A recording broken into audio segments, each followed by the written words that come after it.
The two meetings on Friday, the 27th of April 2018, one between North Korean leader Kim Jong-un and South Korean President Moon Jae-in, and the other meeting between Indian Prime Minister Narendra Modi and Chinese President Xi Jinping, caught the world by surprise, leaving everyone wonder whether the bonhomie would really last. A few months back, North Korean leader Kim Jong-un threatened USA that he would send missiles to attack U.S. cities. President Trump retorted that USA would not hesitate to wipe out North Korea from the world scene. Both these persons, known for using rhetoric and vituperative language, were so hostile to each other that many thought that yet another war in Asia might happen soon. South Korea and Japan were preparing themselves to face any surprise attack from North Korea, and there was high tension in the region. All of a sudden, North Korean leader set foot in South Korea, shook hands with his counterpart President Moon Jae-in, and both the leaders pledged mutual cooperation and harmony and promised to pursue arms reduction, denuclearization, and ensure permanent peace. This meeting was followed by warm appreciation by President Trump, who said, "Good things are happening, but only time will tell."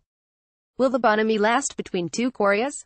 While the above meeting between two Korean leaders caused surprise, it appears that this bonhomie would last, unless USA and its allies would think that such unity between the two Koreas would be against their interests. The fact is that South and North Korea are two regions artificially created after the Korean War, which was essentially fought by USA and its allies to defeat the anti-US forces in Korea and prevent their dominance.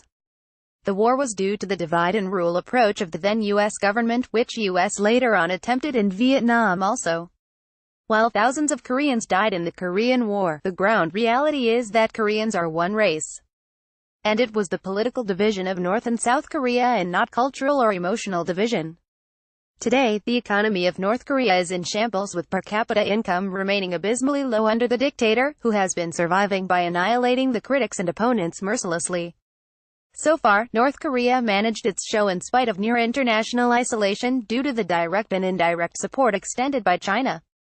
Now, with China developing huge global ambition and now reworking its strategies to advance its global trade and economic interests, it appears that China must have advised North Korea that such support would not anymore be possible, which must have made North Korean leader to seek peace with South Korea. Once this artificial division between two Koreas would be given up or weakened, more contacts would be established between people living in South Korea and North Korea.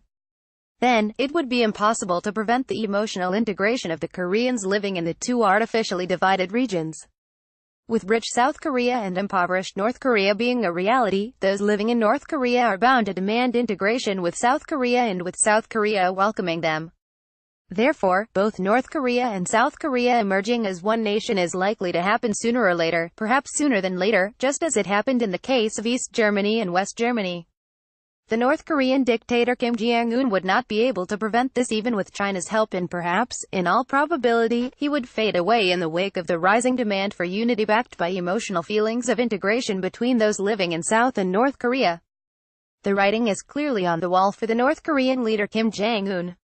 Will the bonhomie last between India and China? There is significant difference in the recently seen bonhomie between North and South Korea and between China and India, which should not be lost sight of. In the case of two Koreas, the bonhomie takes place under compelling circumstances.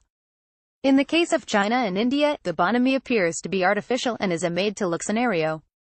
There are serious, basic issues and conflict of interest between China and India, which can change only if China would give up its expansionist policies and aggressive approach to dominate the neighboring regions economically and militarily. The present Chinese leadership will not give up its ambitious goals of dominating the region and the world and emerging as a global leader. Precondition to achieve this status is to subdue India, just as China has successfully done in the case of Pakistan. While China can continue to cause serious problems for India in the border, by claiming India's territory, strengthening its dominating presence in the countries around India, and even encouraging and supporting dissensions and conflicts in India, its desire to subdue India is unlikely to move beyond a level, in spite of its economic and military strength.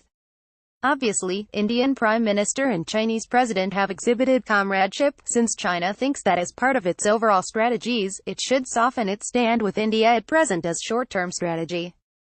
It is noteworthy that both the leaders have gone for boat ride, together visited the museum and had number of meetings, but there is no word about the basic and fundamental irksome issues.